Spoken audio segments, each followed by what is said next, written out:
Kalau kita melihat di dalam PA minggu lalu, saudara, kita melihat bahwa orang-orang Israel dipimpin oleh Tuhan dengan cara yang sangat khusus, di luar apa yang pernah dipikirkan oleh bangsa Israel. Dan juga ada pemeliharaan Tuhan yang supranatural. Kita melihat Tuhan tidak memimpin bangsa Israel dari Mesir menuju tanah Kanaan lewat tanah orang Filistin yang hanya ditempuh beberapa hari bisa sampai.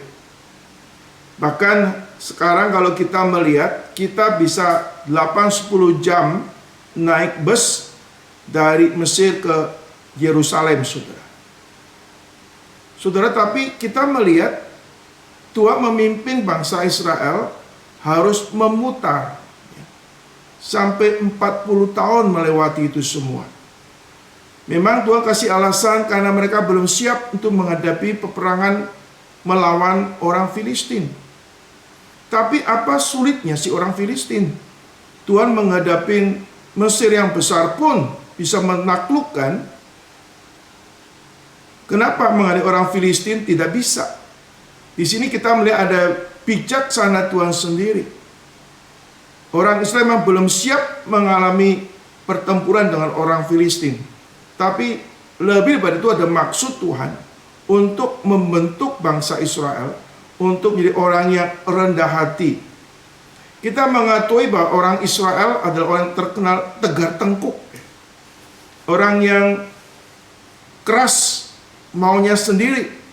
Tuhan sengaja membawa mereka memutar untuk mereka belajar untuk rendah hati dengan cara merendahkan mereka. Tapi aspek lain, saudara, ada maksud rencana Tuhan yang secara global sedang Tuhan genapi di dalam sejarah ini, saudara.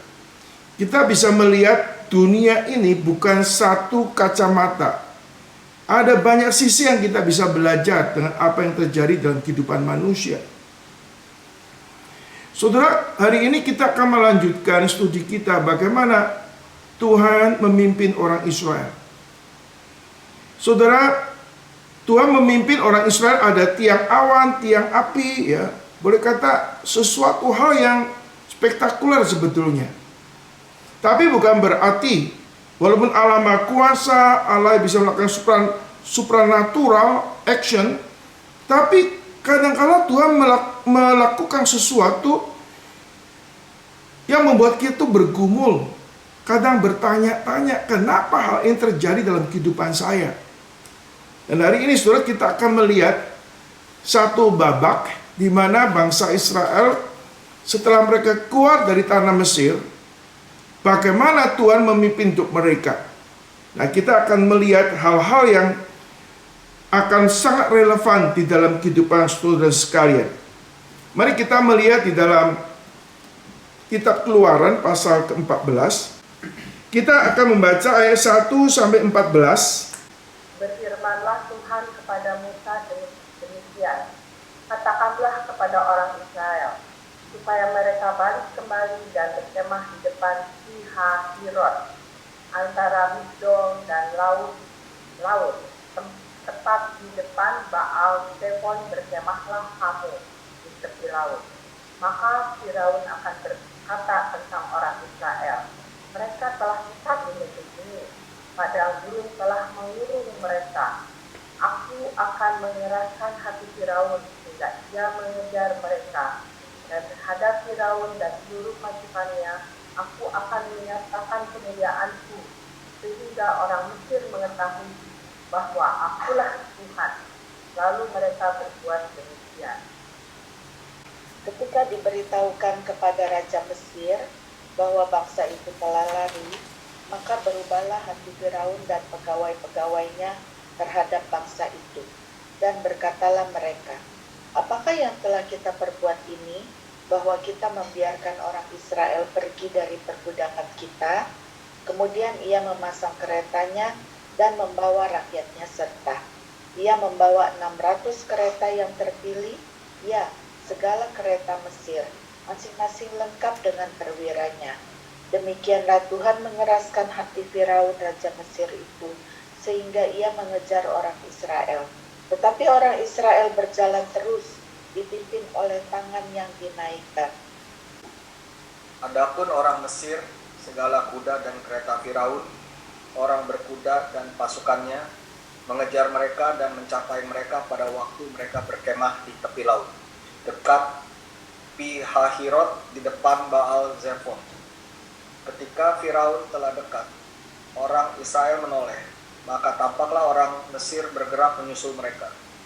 Lalu sangat ketakutanlah orang Israel dan mereka berseru-seru kepada Tuhan.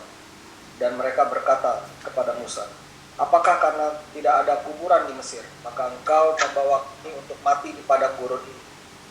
Apakah yang kau perbuat ini terhadap kami dengan membawa kami keluar dari Mesir?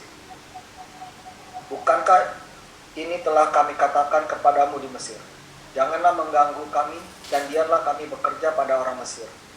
Sebab lebih baik bagi kami untuk bekerja pada orang Mesir daripada mati di padang gurun ini." Tetapi berkatalah Musa kepada bangsa itu, "Janganlah takut, berdirilah tetap dan lihatlah keselamatan dari Tuhan yang akan diberikannya hari ini kepadamu. Sebab orang Mesir yang kamu lihat hari ini tidak akan kamu lihat lagi untuk selama-lamanya. Tuhan akan berperang untuk kamu dan kamu akan diam saja." Saudara yang kasih Tuhan Yesus Kristus, kalau di dalam pasal ke-13 disebutkan bahwa Tuhan membawa orang Israel memutar, berarti suatu keadaan yang membuat bangsa Israel itu, boleh kata di dalam hidup ini jangan ikut jalan pintas. Ada cara Tuhan yang kadang-kadang melampaui cara manusia. Tuhan mengatakan, "Jalanku bukanlah jalanmu, pikiranku bukan pikiranmu. Setinggi langit dari bumi, demikian jalanku daripada jalanmu, dan pikiranku dari pikiranmu." Saya percaya saudara, orang Israel yang memikirkan hal ini, kenapa harus melewati 40 tahun? Memang ada cara Tuhan sendiri. Saudara, kalau kita melihat sebelumnya bagaimana Tuhan berjanji kepada Abraham, ya, "Engkau akan menjadi orang yang besar, namamu masyhur, engkau akan jadi bangsa yang besar." Tapi kenyataannya saudara, untuk punya anak itu tunggu 25 tahun. Bahkan waktu punya anak pun cuma satu, bukan banyak anak, saudara. Saudara, Abraham harus menunggu, ada waktu Tuhan menggenapi rencananya. Nah, kadang-kadang waktu kita mentaati kehendak Tuhan, kita nggak langsung melihat hasilnya. Ada waktu Tuhan sendiri.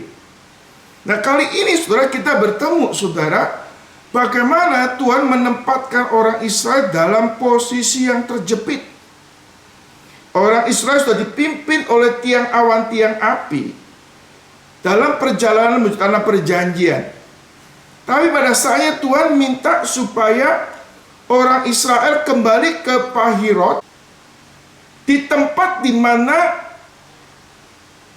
belakang itu padang pasir dan muka itu laut. Kondisi yang tidak ideal. Bahkan itu tempat yang membuat mereka ini terkunci, tidak bisa kemana-mana, saudara. Tapi saudara, kita melihat Tuhan sudah memberitahu kepada yang namanya Musa bahwa Tuhan akan melakukan satu perkara yang ajaib untuk kemuliaan Tuhan. Tapi Tuhan tidak kasih tahu mengenai Musa apa yang dilakukan oleh Tuhan. Musa, setelah mendapat penjelasan Tuhan, Musa belajar untuk percaya kepada Tuhan. Saudara, kata Yesus Kristus, tetapi bagaimana kondisi orang Israel? Bagaimana Tuhan memimpin mereka pergi ke daerah namanya Pahirot, dan di mukanya ada laut, saudara. Bagi Firaun itu tempat yang bagaimana yang membuat mereka itu tersesat, yang membuat akhirnya Firaun itu berubah pikiran mengejar orang Israel, saudara. Nah, ini kondisi yang sebetulnya sangat pergumulan tidak mudah, saudara. Dalam keadaan terjepit dalam hidup ini, saudara. Saudara, kita mengetahui Abraham pernah mengalami kondisi yang terjepit seperti ini, saudara. Pada waktu Abraham ada di Negev, dia mengalami bencana kelaparan yang hebat. Lalu dia pergi ke Mesir. Waktu dia ke Mesir, dia takut karena istrinya cantik. Istri cantik berarti, saudara, orang Mesir atau Firaun kalau tertarik sama istrinya, maka Abraham akan dibunuh dan istri akan diambil.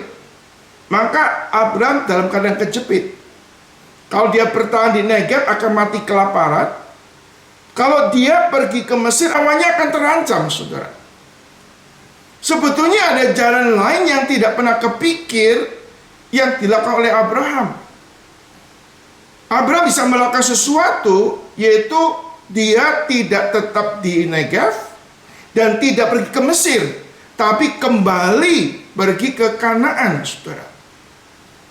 Tapi itu tidak dilakukan oleh Abraham. Kenapa?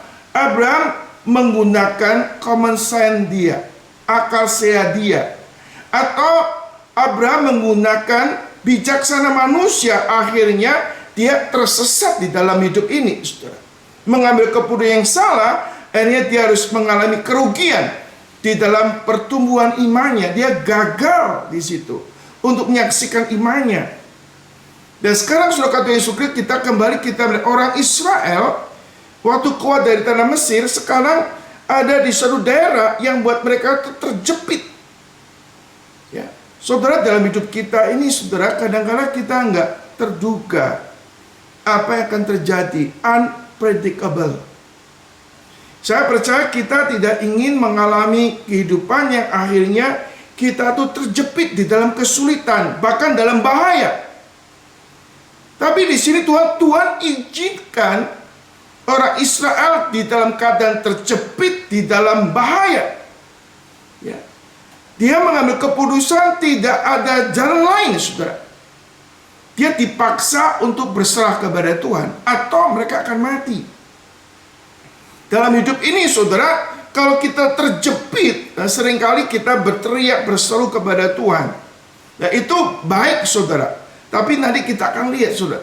Tetapi kalau kita perhatikan dalam hidup kita, banyak hal yang kecil-kecil dalam hidup kita. Kita ini kurang menyadari kehadiran Tuhan dan tidak mengandalkan Tuhan.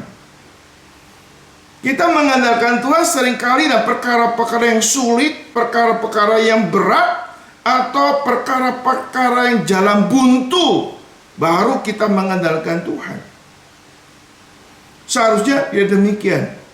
Kita belajar untuk berserah mengandalkan Tuhan, baik masalah besar atau masalah kecil. Urusan yang sulit atau urusan yang mudah, kita belajar bagaimana menyerahkan hidup kita kepada Tuhan. Day by day, kita belajar untuk mempercayakan diri kepada Tuhan. Seperti kata Amsal 3:5 dan 6. Percayalah kepada Tuhan dengan segenap hatimu, jangan bersandar pada pengertianmu sendiri. Akuilah Dia dalam segala lakumu, maka Ia akan meluruskan jalanmu. Ada kehidupan yang terjadi kita nggak terduga. Kok hidup tambah sulit, kita menuju jalan buntu. Saya percaya dalam hidup kita nggak ingin hidup ini tambah sulit atau jalan buntu. Tetapi kadang-kala Allah izinkan itu terjadi dalam kehidupan saudara. Kita nggak tahu hari depan hidup kita tuh bagaimana. Secara manusia kita ingin hari depan hidup kita tambah lancar, tambah baik, ada kemajuan. Tapi ada kalanya hal yang nggak terduga terjadi, yang tidak kita predik terjadi dalam hidup kita. Nah, khususnya kali ini orang Israel sebetulnya di dalam keadaannya sangat sulit. Tapi yang sangat sulit ini di dalam kontrol Tuhan. Dan ada maksud Tuhan. Ya. Apapun yang menimpa hidup kita, perkara besar atau perkara kecil, itu semua di dalam kontrol Tuhan dan ada tujuan Tuhan. Dan kali ini saudara, Tuhan mengatakan kepada Musa, memberitahu kepada Musa supaya orang Israel kembali berkemah di depan Pi-hahirot antara Migdol dan laut, tepat di depan Balasefon, berkemahlah kamu di situ. Lalu Tuhan mengatakan juga, maka Firaun akan berkata tentang orang Israel, mereka tersesat di negeri ini. Padang gurun telah mengurung mereka. Aku akan mengeraskan hati Firaun, sehingga ia akan mengejar mereka, dan terhadap Firaun dan seluruh pasukannya aku akan menyatakan kemuliaanku, sehingga orang Mesir mengetahui bahwa akulah Tuhan. Lalu mereka berbuat demikian. Saudara, kita melihat saudara, Tuhan memberitahu kepada Musa bahwa memimpin bangsa Israel sehingga mereka terjepit, tersesat ini ada tujuan Tuhan. Tujuan Tuhan untuk menyatakan kemuliaannya. Saudara, kita melihat Tuhan melewat kesulitan ini ingin menyatakan kemuliaannya, campur tangannya kepada orang Israel.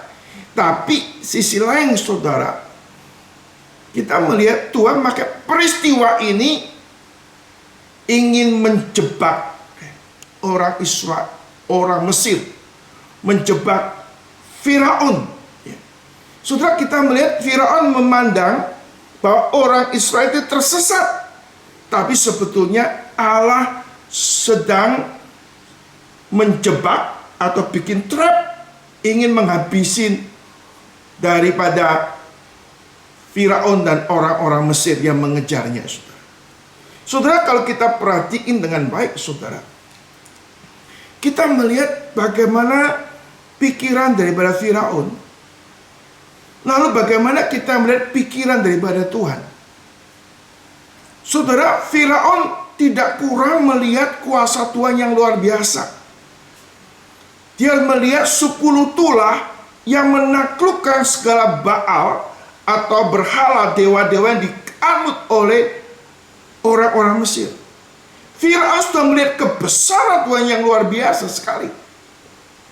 Tapi saudara, hati tetap degil. Dia terus kasih kesempatan untuk mengejar ambisinya, yaitu untuk menahan orang Israel supaya tidak keluar dari tanah Mesir. Saudara, kita melihat gigihnya akan Firaun untuk terus bergumul menentang Tuhan, bergumul untuk tidak taat kepada Tuhan. Saudara, ini suatu kita melihat ya, suatu keadaan manusia yang berdosa. Manusia berdosa kadang-kala saudara sudah berkali-kali melihat kuasa Tuhan, sudah kali-kali diperingatin oleh Tuhan, tapi kadang-kala kita masih tidak pernah kapok untuk tidak taat kepada Tuhan. Aspek lain saudara, ini kita melihat iblis saudara mencobai manusia. Dia tidak pernah kenal putus asa. Setiap waktu ada kesempatan dia untuk menarik kita, untuk membawa kita jauh sama Tuhan, dia akan gunakan. Saudara melihat karakter Firaun itu melihat daripada bagaimana karakter daripada iblis yang ingin memperbudak manusia terus hidup dalam perbudakan dosa. Karakter dari Firaun ini juga menjadi karakter menggambarkan karakter manusia pada umumnya. Tidak pernah kapok untuk terima disiplin Tuhan, saudara. Tapi sisi lain kita bisa melihat, saudara, di balik semua kebebalan manusia, trik-trik manusia, Tuhan tuh berdaulat, saudara. Kita melihat dalam peristiwa ini, Tuhan ingin menyatakan kemuliaannya, karyanya yang ajaib, baik kepada orang Israel ataupun kepada Firaun yang terkenal dengan kekerasan hatinya ini, saudara. Kita melihat, aku akan mengeraskan hati Firaun sehingga dia mengejar mereka. Dan terhadap Firaun dan seluruh pasukannya, aku akan menyatakan kemuliaanku sehingga orang Mesir mengakui bahwa akulah Tuhan. Tuhan berkata kepada Musa, aku akan menyatakan kemuliaannya. Tapi Tuhan tidak secara detail kemuliaan macam apa. Tuhan tidak kasih tahu nanti laut itu akan terbelah, atau ada bala tentara surga akan menghabisi orang Mesir. Tuhan tidak beritahu detailnya. Tuhan hanya kasih tahu, aku akan menyatakan kemuliaanku, aku akan menyatakan kuasaku. Bagaimana cara Tuhan menyatakan pertolongannya, kuasanya, kita nggak tahu. Tapi ada suatu jaminan bahwa Tuhan akan menolong orang Israel lepas daripada kejaran daripada Firaun. Saudara, dalam hidup kita harus yakin bahwa Allah itu Allah yang hidup. Segala sesuatu ada di dalam kuasa dan kontrol Tuhan. Allah pasti bertindak menolong kita. Tetapi bagaimana Tuhan menolong kita, itu rahasia Tuhan. Nah, itu yang buat kita tuh bergumul dalam hidup ini. Kita melihat Musa diberitahu sama Tuhan, kamu lakukanlah ini, pimpin orang Israel kembali untuk pergi ke Pi-hahirot, berkemah di tepi laut yang dalam keadaan terjepit. Ini pimpinan Tuhan yang negatif. Kita dipimpin di dalam kondisi yang sulit supaya kita bisa melihat kemuliaan Tuhan. Saudara, kalau kita ingin hidup pasti dipimpin mulus lancar. Kita inginnya hidup tidak ada kesulitan, tidak ada masalah. Tapi kadang-kala dalam pimpinan Tuhan yang negatif, kita justru diperhadapkan kehidupan yang sulit, yang terjepit. Tapi di situ makin sulit, makin terjepit, kita akan melihat hikmat keajaiban Tuhan yang lebih besar daripada biasanya dalam kehidupan saudara dan saya, saudara. Kita melihat Tuhan memberikan suatu pengalaman yang tidak diduga oleh orang Israel. Berikutnya ayat 5, saudara. Ketika diberitahu kepada Raja Mesir bahwa bangsa itu telah lari, maka berubahlah hati Firaun dan pegawai-pegawainya terhadap bangsa itu. Dan berkatalah, apakah yang telah kita berbuat ini? Bahkan kita membiarkan orang Israel pergi dari perbudakan kita. Kemudian ia memasang kereta dan membawa rakyat, serta ia membawa 600 tentara yang terpilih. Ya, segala kereta Mesir masing-masing lengkap dengan perwiranya. Demikianlah Tuhan mengeraskan hati Firaun, raja Mesir itu, sehingga mengejar orang Israel. Tetapi orang Israel berjalan terus, dipimpin oleh tangan yang dinaikkan. Saudara, kita melihat Firaun dan orang Mesir waktu melihat bahwa orang Israel itu terjepit atau tersesat, mereka berarti masih ada peluang untuk membawa kembali orang Israel untuk diperbudak oleh orang Mesir. Saudara, maka Firaun dan orang Mesir dengan segenap kekuatan orang terpilihnya berusaha untuk mengejar orang Israel. Dan satu waktu orang Israel masih bisa berjalan dipimpin oleh tangan yang dinaikkan. Saudara, dipimpin dengan tangan yang dinaikkan itu menyatakan ketergantungan mereka kepada Tuhan. Tetapi saudara, setelah suatu momen di mana saudara, orang-orang Mesir dan Firaun mendekati mereka, dan ini saudara menjadi ketakutan yang besar di dalam kehidupan orang-orang Israel pada waktu itu. Tuhan dalam hal ini saudara mengizinkan orang Israel mengalami pergumulan ini. Bukan tanpa tujuan, bukan tanpa maksud. Kita melihat orang-orang Israel pada waktu melihat orang Mesir mendekati mereka, Alkitab beritahu mereka sangat ketakutan. Dan orang Israel mereka berseru-seru kepada Tuhan. Saudara, kita melihat, saudara, sebetulnya orang Israel harusnya tidak ketakutan seperti ini. Kenapa? Dua hal. Allah sedang menyertai mereka. Tiang awan, tiang api masih ada pada mereka. Terlebih lagi, saudara, ada Musa, hamba Tuhan, yang diutus untuk menyertai mereka. Saudara, seharusnya mereka baik, mereka takut, itu wajar, saudara. Mereka berseru-seru kepada Tuhan, itu harus mereka berseru berdoa sama Tuhan. Ya. Ketakutan akan bahaya, kesulitan, itu wajar dalam hidup kita, bisa terjadi, saudara. Aspek lain, waktu kita dalam kesulitan, kita berdoa kepada Tuhan, itu baik. Saudara Tuhan Yesus Kristus. Tetapi saudara, kita melihat mereka bukannya sekedar takut, bukannya sekedar mereka berseru-seru kepada Tuhan. Saudara, berseru kepada Tuhan berarti mereka masih punya iman, masih mengharap pertolongan Tuhan. Tapi saudara, lebih lanjut kita melihat bahwa orang Israel akhirnya mereka juga bersungut-sungut kepada Tuhan. Nah ini saudara, mereka bersungut-sungut kepada Tuhan. Saudara, dalam hidup ini kalau kita takut, lalu kita berdoa kepada Tuhan, merendahkan ibadat Tuhan, bisa menunjukkan sesuatu kematangan di dalam rohani kita. Kehidupan spiritualitas kita tuh bisa dilihat di dalam kehidupan doa kita, ya. Dan di dalam kita belajar untuk mengandalkan Tuhan. Tapi kali ini saudara, orang-orang Israel memiliki hati yang sebetulnya nggak benar. Mereka tuh bersungut-sungut kepada Tuhan.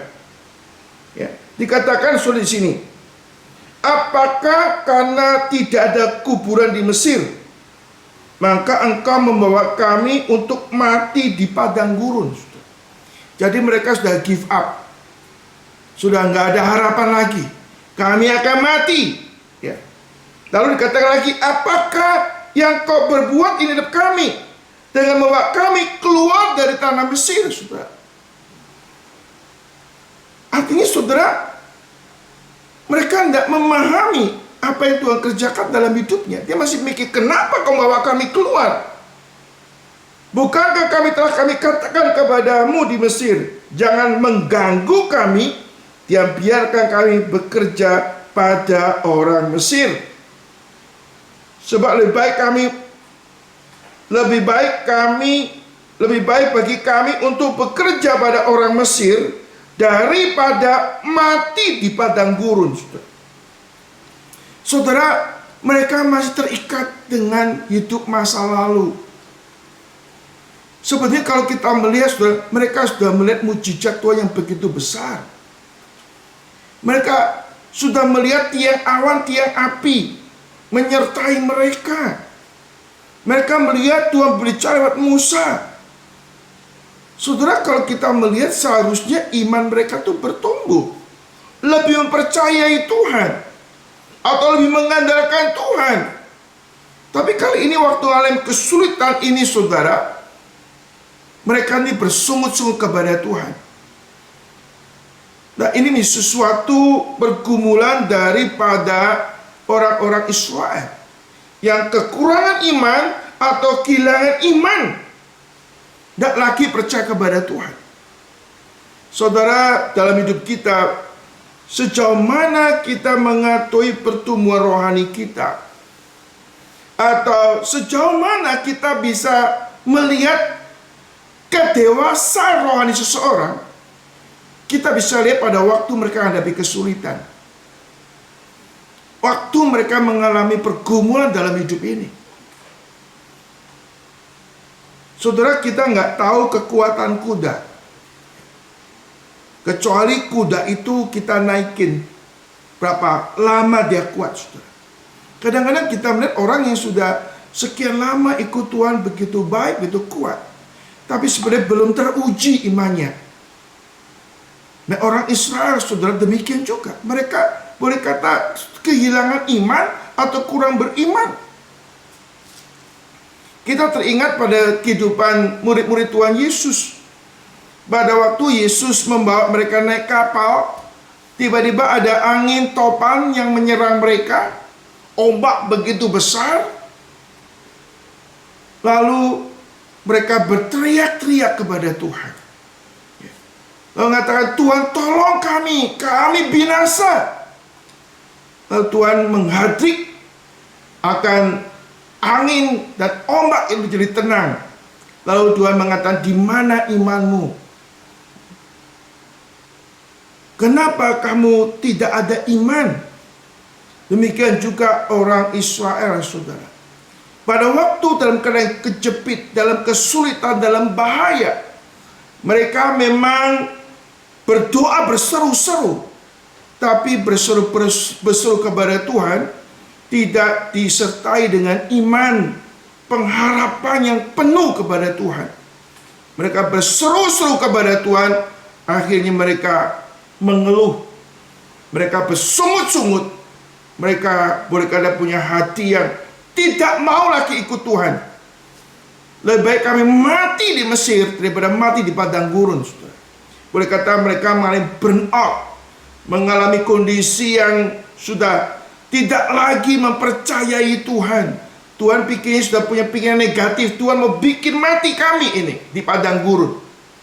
Nah, orang seperti ini, saudara, kalau kita melihat kehidupan kita, kalau kita sendiri melihat orang seperti ini, kita apain, saudara? Saudara, kata Yesus Kristus, Tuhan begitu sabar, panjang sabar, penuh belas kasihan kepada orang Israel ini yang lemah imannya, yang terus menjadi problem maker, tidak mentaati Tuhan. Tapi Tuhan itu panjang sabar. Kata Yesus Kristus, kita melihat walaupun Tuhan melalui peristiwa ini tujuannya untuk menjebak orang Mesir dan Firaun, untuk binasakah orang Mesir supaya namanya dimuliakan. Tapi dalam aspek ini Tuhan ingin, boleh kata, menguji orang Israel. Sejauh mana mereka betul-betul mempercayakan hidupnya kepada Tuhan. Saudara, dalam hidup kita, kadang-kadang kita mengalami jalan buntu, mengalami kesulitan yang bertubi-tubi.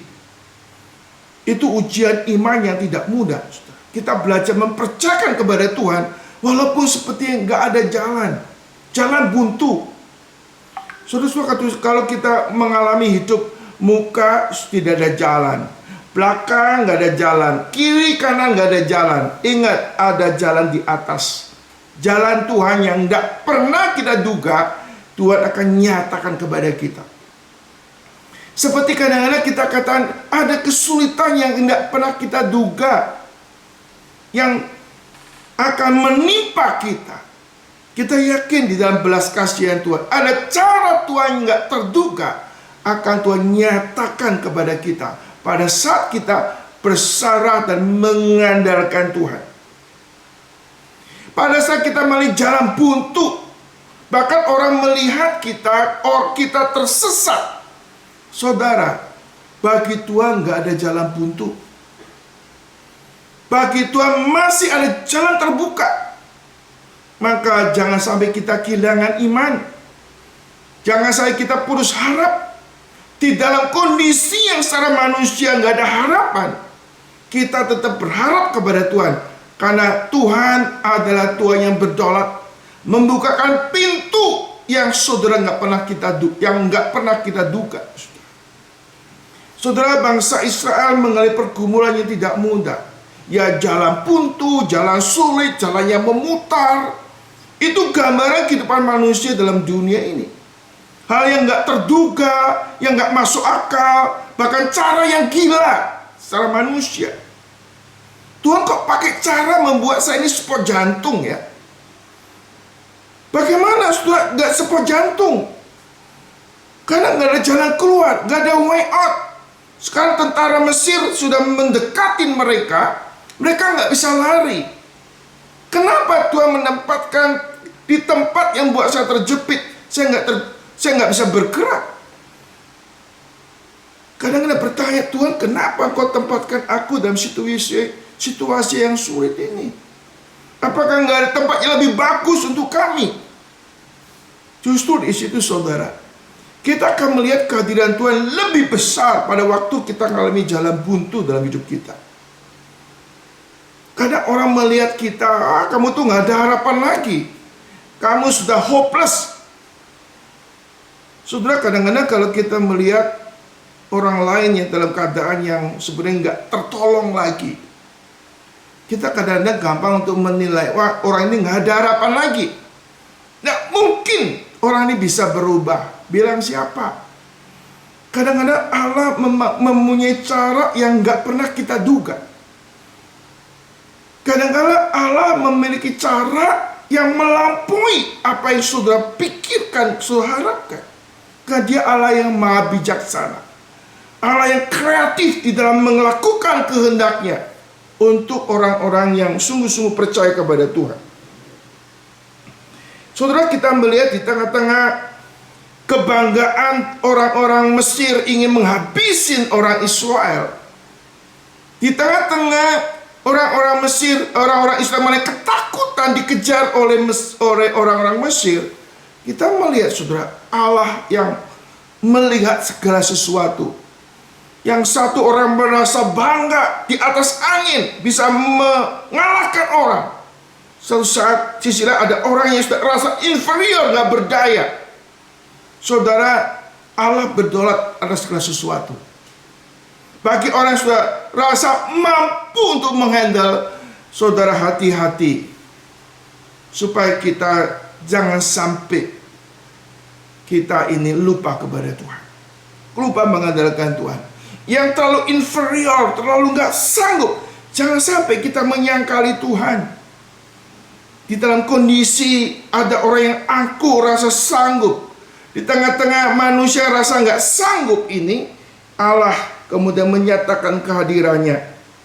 Saudara, kita melihat ayat 13 dikatakan, berkatalah Musa kepada bangsa itu,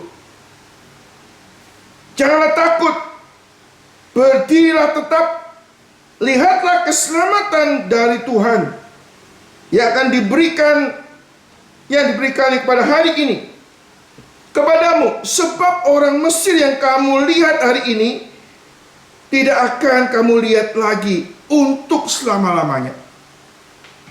Saudara yang kasih Tuhan Yesus, kita melihat, saudara, Musa ini, saudara, betul-betul mempercayai firman Tuhan.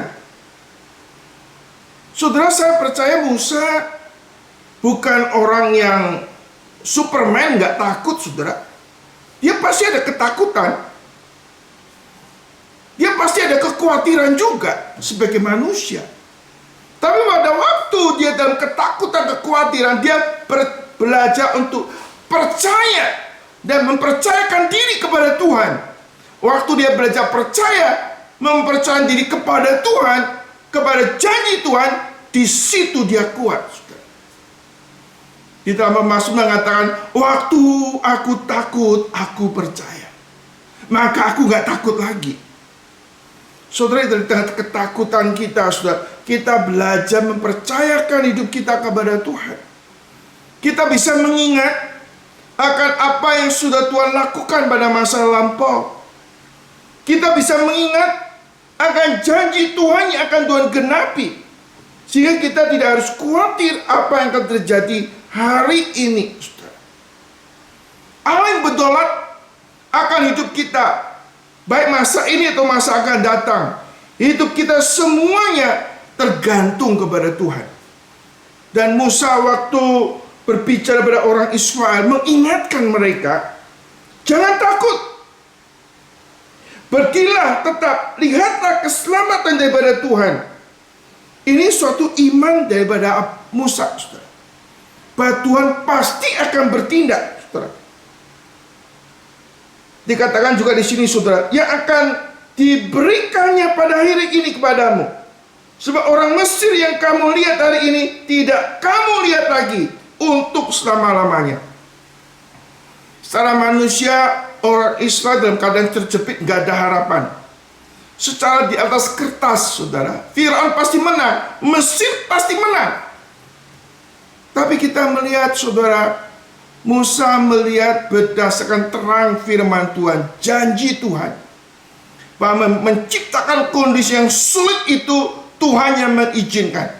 Maka Tuhan juga sanggup melakukan sesuatu yang melampaui apa yang pernah dipikirkan oleh manusia. Maka di sini katakan Musa berdiri dengan suatu iman kepada perkataan Tuhan. Jangan takut, lihatlah keselamatan daripada Tuhan. Susu kata Yesus Kristus di dalam hidup kita, saudara, hidup kita kadang-kadang kita juga perlu belajar menguatkan orang lain.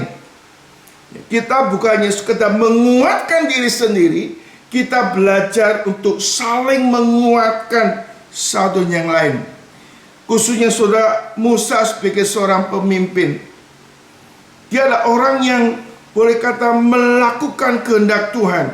Dia mendengarkan firman Tuhan. Dia harus mengajarkan firman Tuhan kepada orang Israel.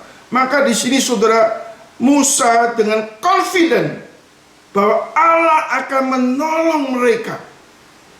Lihatlah keselamatan daripada Tuhan. Ini suatu langkah iman supaya orang Israel boleh mengingat lagi kepada Tuhan, mempercayakan lagi kepada Tuhan. Dan ini yang dilakukan oleh Musa. Lalu Musa mengatakan apa? Tuhan akan berperang untuk kamu dan kamu akan diam. Saudara, kata Yesus Kristus, ini cara Tuhan, saudara. Kadangkala Allah mengizinkan kita mengalami kesulitan yang begitu besar, melampaui kesanggupan kita untuk menghadapi. Hanya satu cara, kita berserah sepenuhnya kepada Tuhan. Bahkan tambahkan, kita belajar untuk diam. Saudara, kata diam ini saudara bukan berarti kita cuek dengan masalah-masalah dalam hidup saudara dan saya. Atau bukan berarti saudara, kita ini menjadi orang yang boleh kata mengabaikan masalah. Kita mau lari dari realita hidup. Saudara, kalau kita melihat di dalam manusia untuk meresponi pergumulan, saudara, bukan hanya masalah spiritualitas saja, tapi kadang-kadang ada aspek-aspek kepribadian orang itu atau berhubungan dengan temperamen orang itu, saudara. Kadang orang tenang bukan berarti orang ini percaya kepada Tuhan. Sudah kata Yesus, kalau kita mengetahui di dalam temperamen itu ada 4 temperamen. Satu pertama saudara, yaitu orang temperamen itu sanguin. Orang sanguin itu orang yang ekstrovert. Dia kalau sedih nangis, kalau senang itu tertawa. Orang yang responsif, ya, orang yang boleh kata yang terbuka. Jadi orang ini saudara kata sebenarnya tidak terlalu sentimental. Dia orang yang ekstrovert. Kalau senang-senang, kalau marah-marah, kalau nangis-nangis, orang cenderung emosinya nggak stabil. Nah, yang teriak-teriak ini mungkin orang emosinya nggak stabil, saudara. Yang kedua, saudara, orang yang namanya plekmatik. Orang plekmatik itu orang yang lambat. Lambat tuh berespon. Seandainya ada bom meledak di samping dia, dan orang lain tuh kaget, dia bisa mengatakan, ada apa yang meledak? Nah, ini orang plekmatik, saudara. Orang plekmatik ada orang yang lambat berespon. Orang lain sudah berespon, dia tenang-tenang saja. Lalu ada orang namanya temperamen akan melankolik. Orang melankolik itu orang yang lebih introvert. Introvert itu artinya dia itu lebih banyak merenung, memikirkan, saudara. Nah, kadang-kadang kalau orang ini stres, dia diam. Dia tidak ngomong. Dia susah untuk mengutarakan isi hatinya. Nah, orang ini seringkali introvert ini orang yang lebih sentimental, lebih terasa, lebih pakai perasaan di dalam meresponi segala sesuatu, saudara. Tipe yang keempat yaitu tipe orang kolerik. Orang kolerik lebih rasional. Orang lebih pakai pikiran. Ya, segala sesuatu dipikir secara rasional, saudara. Saudara, di dalam kita menanggapi masalah-masalah hidup kita, saudara, memang temperamen itu mempengaruhi cara kita bereaksi. Tapi ada yang lebih dalam lagi, saudara, yaitu masalah rohani saudara. Masalah rohani kita di dalam meresponi masalah-masalah yang kita hadapi, saudara.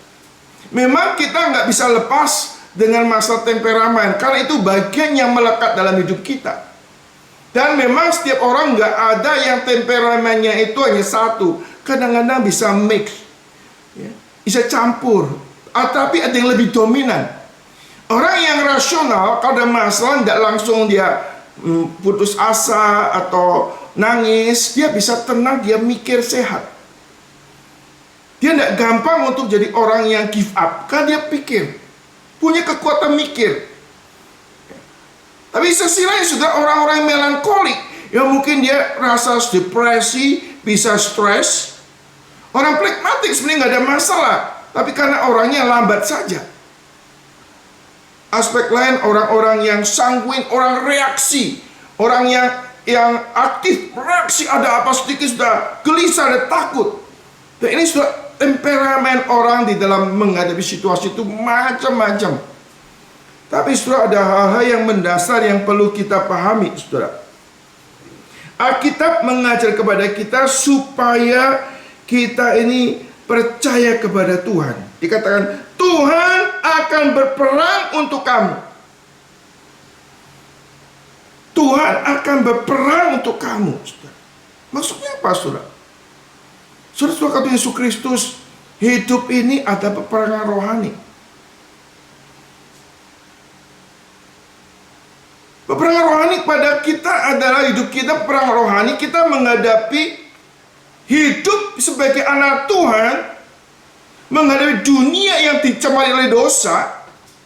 Di tengah-tengah dunia di mana iblis berusaha untuk menghambat kita, menyerang kita. Tapi Tuhan beserta dengan kita. Dia berperang untuk kita. Maka dalam situasi apapun, terjepit nggak terjepit, selama komandan masih menyertai kita, ya Tuhan sendiri yang memegang kendali hidup kita. Kita nggak perlu khawatir, kita nggak perlu takut. Kita belajar mempercayakan diri kepada Tuhan, melihat Tuhan bertindak. Dia berperang untuk kita. Seringkali saudara, kita dalam hidup ini kita berperang sendiri, kita berjuang sendiri. Padahal Allah telah berperang untuk kita. Maka kita harus belajar mengandalkan Tuhan. Kadang-kadang Tuhan melibatkan kita masuk dalam peperangan rohani. Lalu kita bagian perang dengan caranya Tuhan, mengandalkan hikmat kuasa Tuhan, bukan mengandalkan hikmat kekuatan manusia. Di dalam peperangan rohani, saudara, kadang-kadang kita berperang bukan dengan hikmat kekuatan Tuhan, tapi kita lebih mengandalkan diri sendiri dan kekuatan manusia. Yang kadang-kadang pada waktu kita lihat tantangan yang melampaui kekuatan kita, kita jadi kompromi terhadap dosa. Itu hati-hati.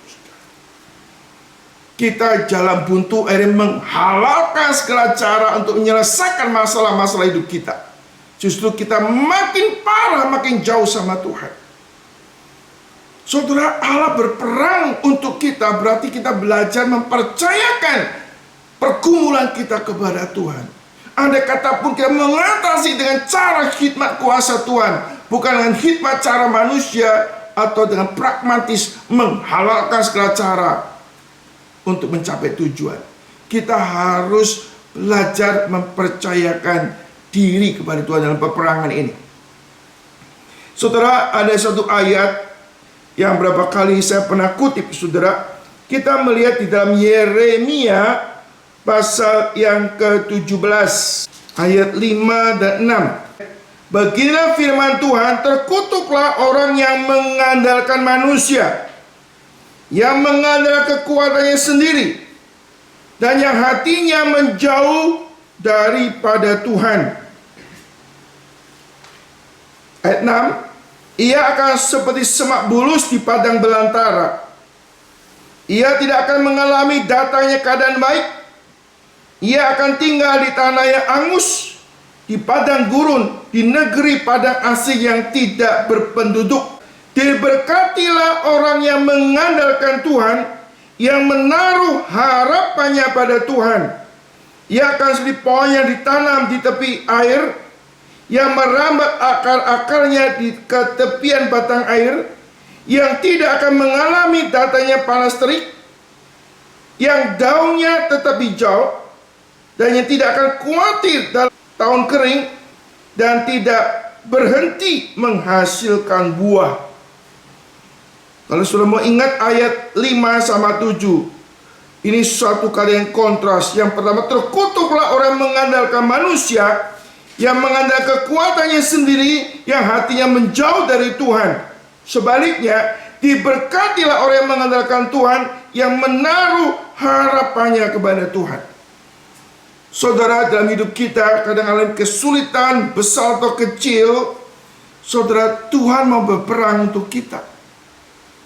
Kita belajar untuk mengandalkan Tuhan dengan caranya Tuhan, maka Dia akan bertindak untuk saudara dan saya. Yang kedua, saudara, dikatakan supaya kita diam. Saudara, apa artinya diam, saudara? Ada saatnya, saudara, kita belajar untuk berserah kepada Tuhan. Betul-betul kita menghentikan segala cara-cara manusia, bijaksana manusia. Artinya, saudara, kata Yesus, kita kalau selama ini hidup kita ini seringkali dengan cara-cara kita sendiri, cara-cara manusia, kita harus bertobat, kita harus berdiam diri, kita harus betul-betul mempercayakan masalah kita kepada Tuhan. Maka kita akan melihat Tuhan itu akan bertindak. Kalau kita tidak bertindak, kita kadang-kadang berusaha kekuatan kita sendiri, hikmat kita sendiri, kita rasa bisa menghadapi. Kadang-kadang waktu kita mengalami seperti ini, saudara, Tuhan akan menambahkan kesulitan-kesulitan yang lebih besar. Sampai suatu saat saudara give up. Ini cara latihan Tuhan. Kadang-kadang kita berusaha kemampuan kita sendiri, kekuatan kita sendiri, atau kita mengandalkan manusia. Tuhan akan memberikan kesulitan, tantangan yang lebih besar lagi, supaya kita nggak disombong, supaya kita nggak dicongkak, supaya kita belajar untuk rendah hati. Kita lihat Yesaya 30 ayat 15-16. Sebab beginilah firman Tuhan Allah, yang Maha Kudus Allah Israel, dengan bertobat dan tinggal diam, kamu akan diselamatkan. Dalam tinggal tenang dan percaya terletak kekuatanmu. Tetapi kamu enggan. Kamu berkata, bukan, kami mau naik kuda dan lari cepat. Maka kamu akan lari dan lenyap. Katamu pula, kami mau mengendarai kuda tangkas. Maka para pengejarmu akan lebih tangkas lagi.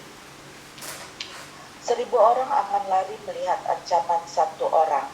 Terhadap ancaman 5 orang kamu akan lari. Sampai kamu ditinggalkan seperti tonggak isyarat di atas puncak gunung dan seperti panci-panci di atas bukit. Ya, saudara, yang kasih Tuhan Yesus Kristus, kita kadang-kala, saudara, pada waktu kita mengalami kehidupan yang sulit, kita di samping membiarkan Allah berperang, kita betul-betul mau belajar untuk berdiam diri. Nah, diam diri ini kita sulit, saudara. Saudara, pada waktu kita dengan kesulitan, kita belajar untuk berdiam diri. Belajar mempercayakan Tuhan, biar Tuhan bertindak dengan cara kita. Waktu kita berdiam diri, kita memberi ruang untuk Allah itu bekerja. Baik di dalam hidup kita, atau bekerja dalam perkara yang kita hadapi. Maksudnya apa, saudara?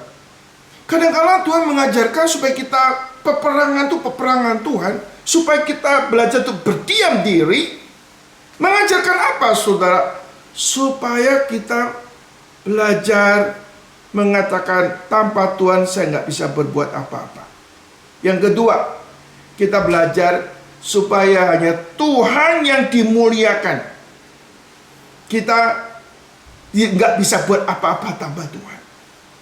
Makin sulit, makin banyak rintangan, kita menyaksikan Tuhan berperang dalam hidup kita. Kita berdiam diri supaya kemuliaan hanya bagi Tuhan saja. Gak ada kemuliaan bagi manusia, gak ada kemuliaan bagi diri sendiri, hanya Tuhan yang dimuliakan. Itu yang dikatakan oleh Musa. Aku mau supaya namaku ditinggikan. Tuhan akan berikan pertolongan kepada kita supaya namanya saja yang dimuliakan, supaya namanya saja dipuji-puji, saudara. Saudara, kalau kita tahu semua kesulitan, tantangan dalam hidup kita, endingnya supaya kita boleh melihat peperangan di pihak Tuhan. Kemuliaan Tuhan dinyatakan dalam hidup saudara, sehingga saudara makin hari boleh makin kuat di dalam Tuhan. Kesulitan yang Tuhan izinkan, itu juga satu meterai Tuhan berkarya dalam kehidupan saudara. Dan Tuhan ingin menyatakan kehadirannya di dalam dan melalui kehidupan saudara sekalian. Kiranya apa yang kita renungkan pada malam hari ini boleh menjadi berkat bagi saudara-saudara sekalian.